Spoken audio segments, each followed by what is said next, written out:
Welcome to Storyboard.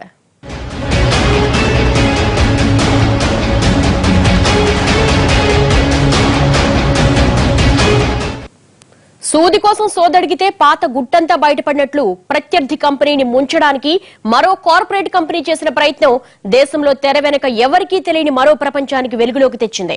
బహుశా దేశ చరిత్రలో ఇంత పెద్ద కుట్ర ఎప్పుడు బయటపడి ఉండకపోవచ్చు. నిఘా చరిత్రలోనే ఇదో అతి పెద్ద ఆపరేషన్ గా మిగిలిపోవచ్చు. ప్రధాని కార్యాలయం నుంచి ప్రత్యర్థి కార్పొరేట్ ఆఫీసులో ప్యూన్ ఫోన్ వరకు అన్నింటినీ 10 ఏళ్లకు పైగా ట్యాప్ చేసిందో కంపెనీ. అదే ఇప్పుడు పెద్ద సంచలనమైంది.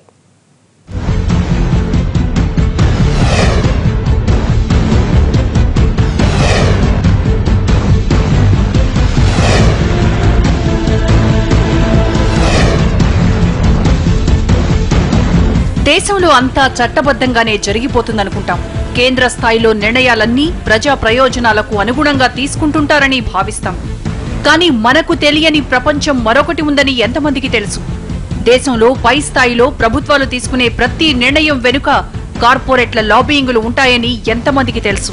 మన దేశంలో ఎక్కడి నుంచి ఎక్కడికి రోడ్డు వేయాలో, BSNL లో మీరు చేయించుకునే ₹100 రీఛార్జ్ ఎంత టాక్ టైం ఇవ్వాలో వంటి విషయాల దగ్గర నుంచి కేంద్ర టెలికాం మంత్రిగా ఎవరుండాలో, రాబోయే బడ్జెట్ లో ఏ అంశాలుండాలో వంటి కీలక అంశాల వరకు అన్ని కార్పొరేట్ల కనుసన్నల్లోనే నడుస్తాయని ఎంతమందికి తెలుసు? ఇలాంటి మ్యానిపులేషన్లే కాదు, ఓ కేసులో సుప్రీంకోర్టు జడ్జికే లంచాలు ఇచ్చారని, మరో హత్య కేసులో ఓ కేంద్ర మంత్రిని చాకచక్యంగా కాపాడారని ఎవరికి తెలుసు? నిజానికి ఇవన్నీ చరిత్ర మాటున కాలగర్భంలో కలిసిపోయిన వాస్తవాలు. ఈ వాస్తవాల్ని వెలికితీసిందో కార్పొరేట్ సంస్థ. తన ప్రత్యర్థి కార్పొరేట్ సంస్థ కార్యకలాపాలపై పెట్టిన నిఘాలో బయటపడ్డాయి. ఆ సంస్థ ఫోన్లను ట్యాప్ చేసినప్పుడు బిజినెస్ సీక్రెట్లతో పాటు ఆ తెర వెనుక సాగిన ఈ కుట్రలు, కుతంత్రాలు, రాజకీయ గుట్టుమట్లన్నీ బయటపడ్డాయి.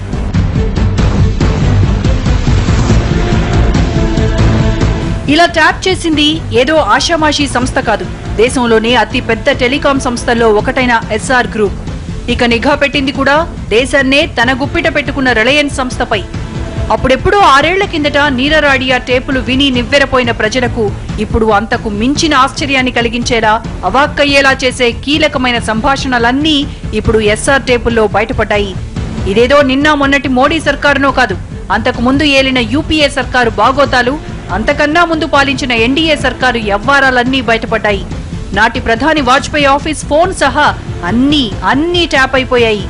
ఇప్పుడు ఒక VIP, PVIP తర్వాత జనరల్ పబ్లిక్ గా 3 కేటగిరీగా చేశారు. దాంట్లో లైసెన్సింగ్ అథారిటీ ఎవరైతే ఉంటారో ఆ లైసెన్సింగ్ అథారిటీ పర్మిషన్ మీద మాత్రమే వాళ్ళు ఏదైనా కాల్ డేటా కానీ ఇవన్నీ తీసుకోవడం జరుగుతుంది. వానికి కాంట్రవర్షన్ అయినట్లయితే మరి ఇండియన్ టెలిగ్రాఫిక్ యాక్ట్ కింద సెక్షన్ 20 నుంచి 32 వరకు కూడా పీనల్ అఫెన్సెస్గా చెప్పబడింది. పర్టికులర్గా ఇప్పుడు ప్రజెంట్ జరుగుతున్నటువంటి సంఘటనలు చూస్తే సెక్షన్ 23, 24, 25 కింద వాళ్ళందరూ కూడా పనిషబుల్ అవుతారు. అంటే tampering of records of the government కిందే వస్తుంది కూడా. 6 ఏళ్ల కిందట నీరారాడియా టేపుల్ని బయటపెట్టిన అవుట్లుక్ కంపెనీయే ఇప్పుడు ఈ టేపుల్ని బయటకు తెచ్చింది. అప్పట్లో నీరారాడియా టేపులు దేశంలో సృష్టించిన సంచలనం అంతా ఇంతా కాదు. UPA టైంలో ఉన్న కేంద్ర పాలకులు, కార్పొరేట్ సంస్థల అధిపతులు, అధికారులు, మీడియా అధినేతలు కుమ్మక్కైన తీరును ఆనాటి టేపులు బట్టబయలు చేశాయి.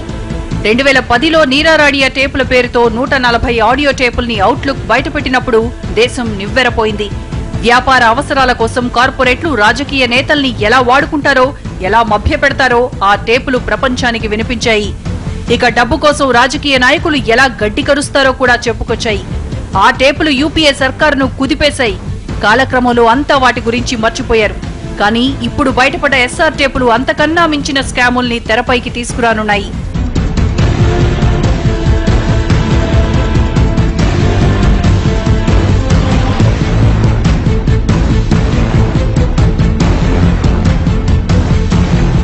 కార్పొరేట్లు అధికార యంత్రాంగాన్ని ఎలా తమకి అనుకూలంగా మార్చుకుంటారో, జ్యుడిషియరీని, పార్లమెంటును, బ్యాంకర్లను, తమ ప్రత్యర్థి కంపెనీలను ఎలా మేనేజ్ చేసి కోట్లు సంపాదించాయో వెల్లడించే రహస్యాలు ఈ టేపుల్లో దాగున్నాయి.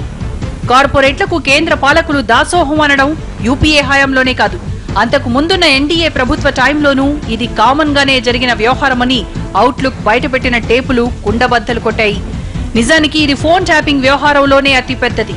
ఇంత సుదీర్ఘంగా ఏకంగా ప్రధాని కార్యాలయం ఫోన్ల నుంచి అన్ని వందల మంది ఫోన్లను ట్యాప్ చేయడం ఇప్పుడు కొత్త సంచలనాలకు కేంద్ర బిందువుగా మారుతోంది.